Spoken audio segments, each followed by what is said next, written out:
በተለያየ አጋጣሚ የተለያዩ ሰዎች በፈጣሪያቸው ላይ ሲሳለቁና በማናለብኝነት በፈጣሪ ላይ ሲዘባበቱ ያጋጠማቸውን አስገራሚ ገጠመኝ ሹክ ልላችሁ ነውና እስከ ቪዲዮ ማብቂያ ድረስ አብራችሁን ቆዩ። 8ኛ ሄዘር ማክዶናልድስ። አሜሪካዊቷ ታዋቂ ኮሜዲያን የሆነችው ሄዘር ማክዶናልድ በአውሮፓውያን አቆጣጠር 2022 ዓመተ ምህረት ነበር በመድረክ ላይ ፈጣሪ ላይ የሚሳለቅ ቀልድ እያቀረበችበት ባለችበት ቅጽበት ነበር ራሷን ስታ በድንገት የወደቀችው። ሄዘር በወቅቱ ፈጣሪንና ክርስቲያኖች ላይ ያነጣጠረ ቀልድ እያቀረበች የነበረ ሲሆን በተለይም የኮቪድ ክትባትን ለመከተብ ፈቃደኛ ባልሆኑና ፈጣሪ እንደሚጠብቃቸው በመተማመን ክትባቱን ለመከተብ ፈቃደኛ ባልሆኑ ክርስቲያኖች ላይ በመሳለቅ ላይ ሳለች ነበር ራሷን ስታ መድረኩ ላይ የተዘረረችው። ታዳሚዎቹም መውደቋን እንደ ኮሜዲው አካል በመቁጠር ሲስቁ የነበረ ቢሆንም በስተመጨረሻ ግን ራሷን ስለመሳቷ በመታወቁ እህቷ በአፋጣኝ ወደ ሆስፒታል እንድትወሰድ ካደረገቻት በኋላ እዚያ ስትደርስ የራስ ቅል ስብራት እንዳጋጠማት ተነግሯታል። አሁንም ድረስ ግን ራሷን የሳተችበት ምክንያት አልታወቀም። 7ኛ ኤክስኤክስኤክስ ቴንታሲዮን። ይህ እውቅ አሜሪካዊ ራፐር እንደ አውሮፓውያን አቆጣጠር በ2017 ዓመተ ምህረት በሰጠው አንድ ቃለ መጠይቅ ላይ እንዲህ ሲል በእምነት ክህደት ቃሉ ፈጣሪን በሚያምኑ ሰዎች ላይ ሲሳለቅ ተደመጠ። ዓመቱን ሙሉ ዕድሜ ዘመናቸውን ሙሉ ይህንን ፈጣሪ የሚሉትን ነገር ሲያመልኩ እጅግ ያስገርመኛል። ይህንን በማለቴ ግን እንደማልቀጣ ተስፋ አደርጋለሁ ሲል ተደመጠ። ታዲያ ይህንን ንግግር በተናገረ በዓመቱ ኤክስኤክስኤክስ ቴንታሲዮን በጁን 8 ቀን 2018 ዓመተ ምህረት በማይታወቁ ሰዎች በጥይት ተገድሎ ተገኝቷል። 6ኛ ታንክሬንዶ ዴቪስ።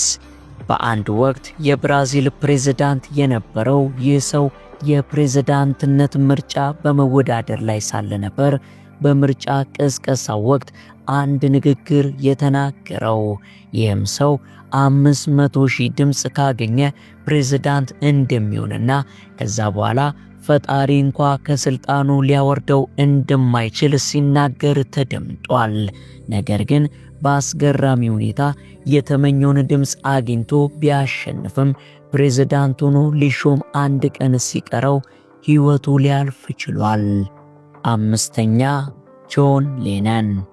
ጆን ሌነን እንደ አውሮፓውያን አቆጣጠር በ1960 ዓመተ ምህረት ከሌሎች ጓደኞቹ ጋር ቤታ የተሰኘ ታዋቂና በጊዜው የሙዚቃውን ኢንዱስትሪ በመምራት ላይ የነበረ ቡድንን ማቋቋም የቻለ ሲሆን እንደ አውሮፓውያን አቆጣጠር በ1966 ዓመተ ምህረት ለአንድ መጽሔት በሰጠው ቃለ መጠይቅ ላይ እንዲህ ሲል ተደመጠ። ክርስትና ይጠፋል፣ በቅርቡ እንደሚጠፋ ምንም ጥርጥር የለኝም። ክርስቶስ መልካም ነበር፣ ነገር ግን አስተምህሮቹ በሙሉ መልካም አይደሉም። በአሁኑ ሰዓት ከሱ በላይ እኛ ታዋቂዎች ነን ሲል በእብሪት ሲናገር ተደምጧል። ይህንን ንግግሩም የእምነቱን ተከታዮች ክፉኛ ያበሳጨ ከመሆኑም ባለፈ እውቅናውና ተቀባይነቱንም ያሳጣው ንግግር ሲሆን በ1980 ዓመተ ምህረት ከአድናቂዎቹ አንዱ በሆነ ሰው ከመኖሪያ ቤቱ ፊት ለፊት 6 ጊዜ ግንባሩን በጥይት ተመቶ እዛው ላይ ሕይወቱ ሊያልፍ ችሏል። 4ኛ ሜሪ ሞኖሮ። ይህች እጅግ ታዋቂ የሆነች ዝነኛ አርቲስት ብዙዎች የሚመኙትን አይነት ዝና እንዲሁም ውበትና ሀብት የታደለች ብትሆንም በአንድ ዕለት አንድ ሰባኪ ፈጣሪ ወደሱ እንደላከው በመንገድ ሊሰብካት ቢሞክርም እሷ ግን ያንተን ክርስቶስ አልፈልገውም በማለት ትታው ትሄዳለች። ሆኖም ግን ይህንን ባደረገች በሳምንቱም በመኝታ ክፍሏ ውስጥ ሞታ የተገኘች ሲሆን የሞቷ ምክንያትም ራሷን አጥፍታ እንደሆነ ታውቋል። ሶስተኛ ቶማስ አንድሪውስ።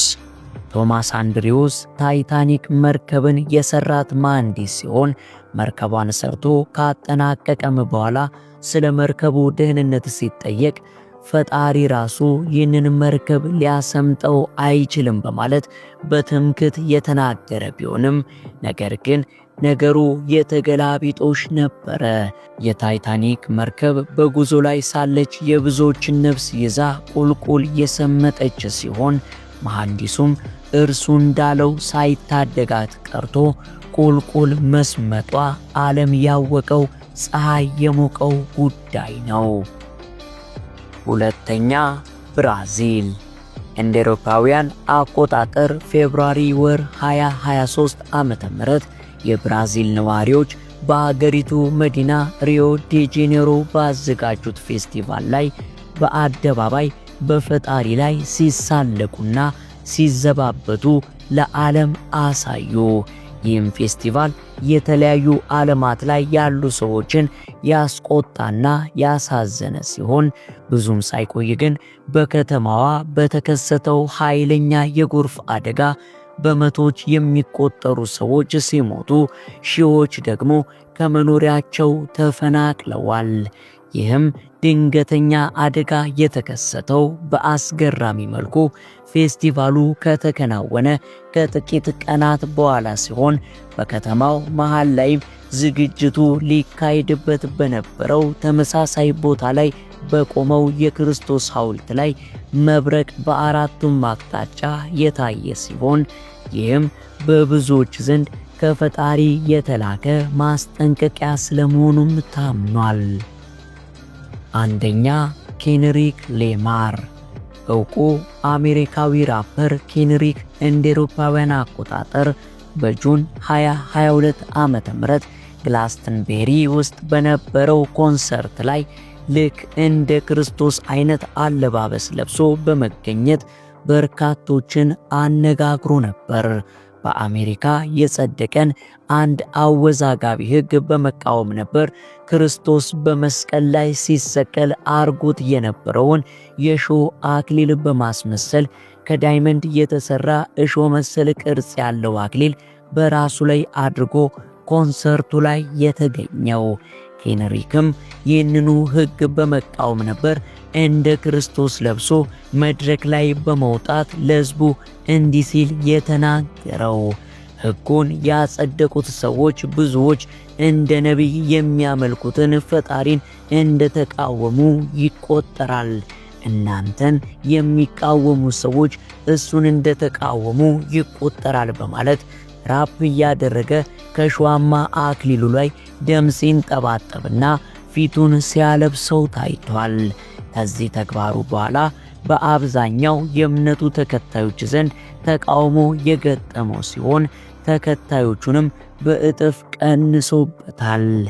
እናም ምንም እንኳን ፈጣሪ የይቅርታ አምላክ ቢሆንም መጽሐፉ እንደሚለው የጥበብ ሁሉ መጀመሪያ እግዚአብሔርን መፍራት ነውና እብሪትና ትዕቢት ፍጻሜው አያምርም እያልን የዛሬን በዚያ በቃን።